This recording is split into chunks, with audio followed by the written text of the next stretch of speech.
What is going on, everybody? Lou from Life Beyond the Panels, and today we are going to be going over the top 10 comics I had for this past week. You saw my haul video, and now, I gave you a little bit of a sneak peek by what I read last week, and now I'm going to give my top 10 of all the comics I read this week, which was, I think I read like 18 comics. Before I was going to be doing like really ranking every single one of them, but I figured narrowing it down to a top 10 is probably the way to go. So, without further ado, let's jump into the top 10. At number 10, we have The Hab number 3 by Bad Idea Comics. So this comic is a horror comic book that has really had some really creepy tones to it. Now we're dealing with, potential zombies potentially happening here. Everybody's sick due to this infestation from the water. The guy who created the Hab, basically to protect him and his loved ones and other people who wanted to be part of this, I guess, civilization underground, are all now kind of in trouble, and he's just really kind of an idiot. And I'd say the thing about this is I feel like we're just watching a lot of stupid people. There's really no connection to any of the people, and I feel like that's okay because it's almost like you're just watching like a dumpster fire of stupidity, and that's what you get here with the Hab. And it's been a lot of fun. The tensions are high. There's a lot of risk involved in everything that's going on. It's been just a very well told story, and that's why the Hab has got number 10 this week. At number 9, we have The Infernal Hulk. This is by Marvel, and yeah, this has just been an amazing series. We only have 2 more issues left. And everything's building up, I guess, to this Hulk war that's going to be going on. But yeah, this has actually been really cool because I haven't really read a lot of Hulk comics. So I'm really getting to really learn the mythology here as we go along, especially with there being so many Hulks in this book. But the Infernal Hulk himself is just really badass, really terrifying, a really good villain. And that's why I love the horror aspects of this comic book. I've also been enjoying the stuff between Bruce and Betty as well. I always enjoy that kind of stuff in comics, and it's going to be interesting to see what happens with Betty here going forward, because she might be in a little bit of trouble. But yeah, we'll check it out. We'll see going forward in the last 2 issues, and then whatever happens here with these Hulk wars that are going to be coming up after this. So issue number 8 of the Infernal Hulk gets number 9. At number 8, this one was kind of surprising to me. It's Justice League Unlimited. This is issue number 20. This is one of those series that I've been kind of like hot and cold with. I'm kind of reading because it's just one of those books that it feels like it's like a central part of everything else that's going on in the DC universe right now, this particular continuity. But I really enjoyed actually what was going on in this issue with the Brainiac Queen, and especially how Lex Luthor gets involved, the way he gets involved in this, and the interactions between Batman and Lex Luthor. I really like because we have a lot going on here, considering we have a lot of villains now that are working with the Justice League Unlimited. So many potential redemption arcs, and it's been definitely very interesting. We also have like a little side quest going on here with Guy Gardner and the Hawkwoman and Mr. Terrific.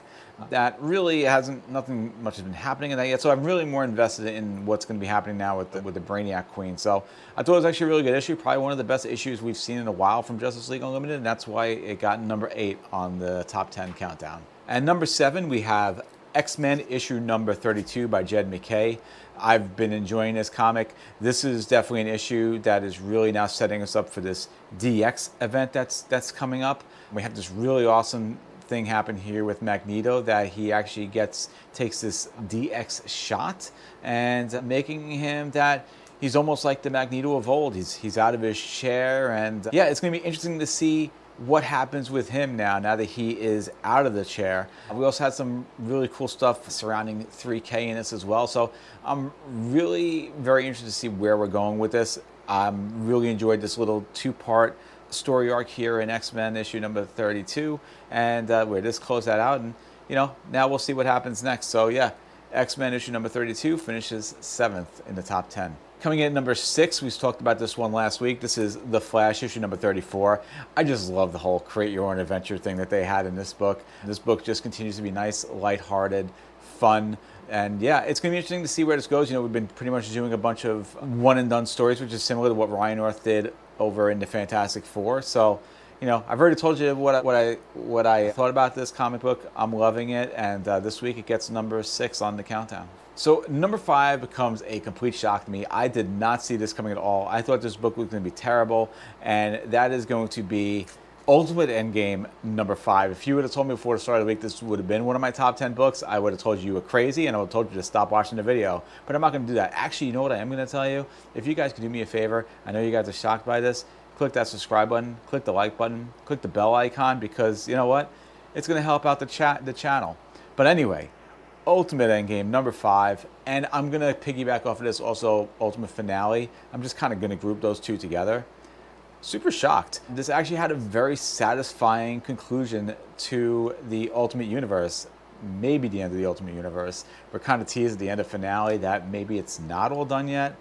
And I kind of like that. They left it open to potentially come back to this again in the future. Ultimate Finale pretty much had 5 little short stories for each of the 5 main Ultimate titles.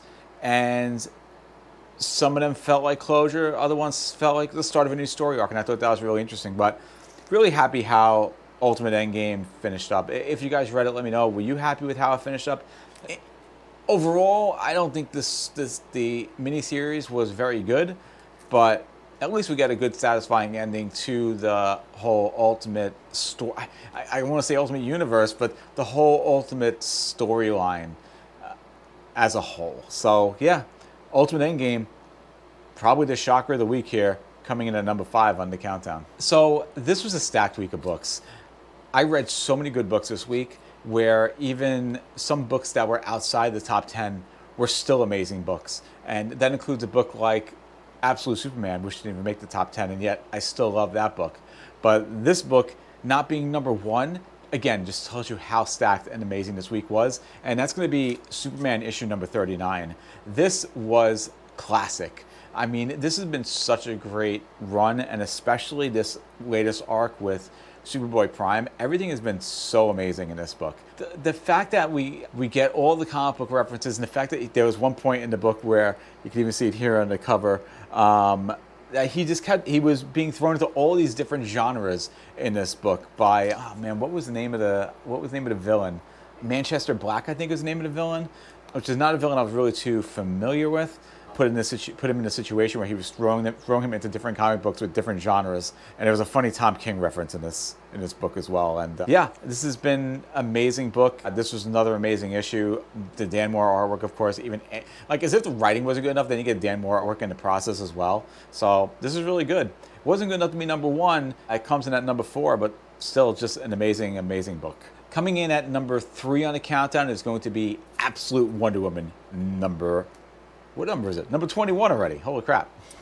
So, I mean, this is just something, Kelly Thompson just keeps delivering. I really enjoy her writing. I'm reading Birds of Prey right now. I have the Omnibus for Captain Marvel I'm pretty excited to read. And yeah, this just continues to be an amazing story. It looks like we're really getting the developments of Barbara Minerva, who very well looks like she's going to become Cheetah, which we kind of felt like that might happen, but we're getting to see that happen a little bit more here. And I like how we get Diana, well, I don't really call it Diana, and that's more just Wonder Woman, and that's dealing with more emotional things. Also now searching for Cersei, which I think has been really interesting because she's back in hell right now. So it's been a great book. This book never disappoints.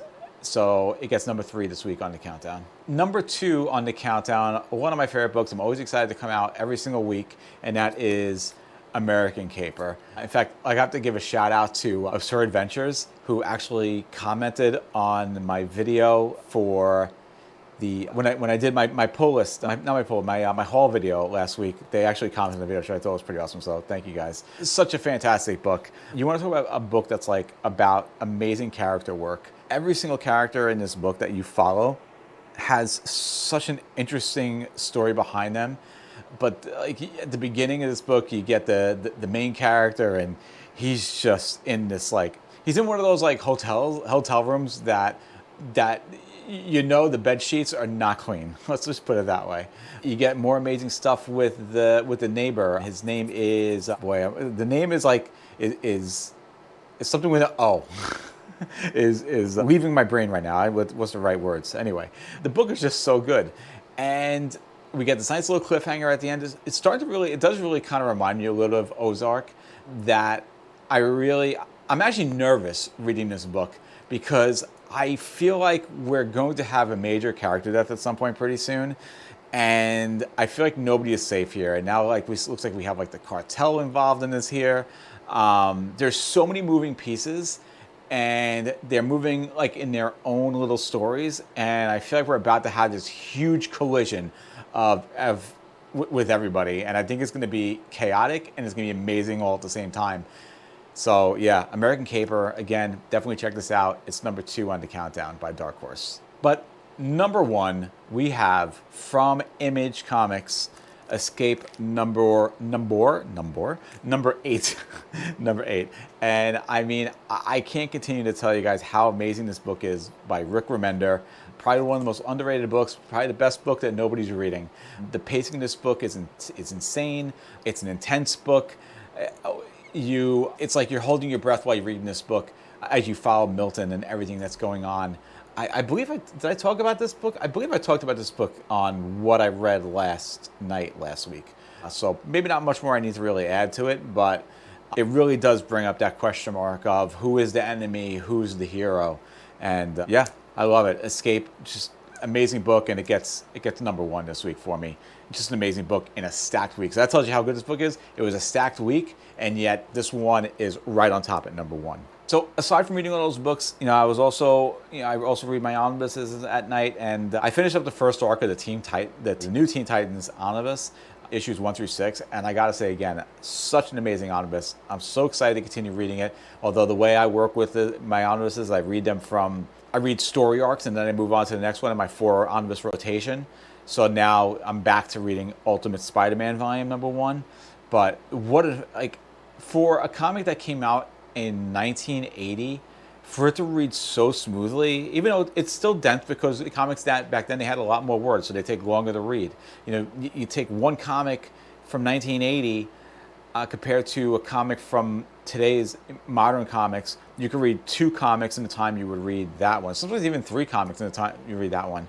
But it's so well written, and the characters are just really well written that I'm invested in every single one of the new Teen Titans. So I'm loving that omnibus. I read that's what I was reading this week. I pretty much just read 1 issue a night because I also had a weird week that a lot of nights I was starting to read really late, so I was getting tired because I was probably up to like 1 a.m. in the morning, sometimes 1:30 in the morning reading because I just got like some late starts. But yet the thing is, like, I start reading even if I'm tired, like I can't stop until I know I really need to hit that bell and say, look, we have to get to bed, because if I don't get to bed, I'm going to be super tired in the morning. So, but yeah, now I'm on to reading Ultimate Spider-Man again. Also, I got 1 more issue in Predator Kills the Marvel Universe, which this has just been a dumb, fun book, but I'm excited to see how this one finishes off. And I'll probably let you guys know about this one later this week, maybe tomorrow. I don't know. We'll figure it out. We're going with the flow. Anyway, guys, if you guys like this video, once again, hit the sub button, the like button, the bell button, all that other good stuff. And yeah, until next time, see ya.